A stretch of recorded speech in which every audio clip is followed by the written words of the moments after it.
Okay, so there's this particular debate that I saw yesterday, and it's a debate that has been going on in the software development world for a very long time.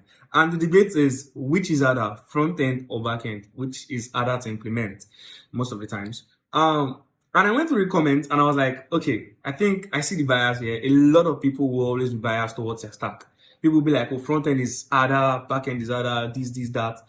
But as someone that has actually worked with both technologies, I do feel like it depends on the technicality of the project, right? So the problem that you're solving, what type of problem are you trying to solve? So if you're trying to build an e-commerce application now, you might have it harder as a front end developer, right? Worrying about state management, worrying about payments, worrying about building a lot of pages and making everything work. But as a back end developer, that might be a little bit less technical for you. Now, but moving into things like financial systems, so for instance, you're building a fintech application, right? You might have to worry more as a backend developer.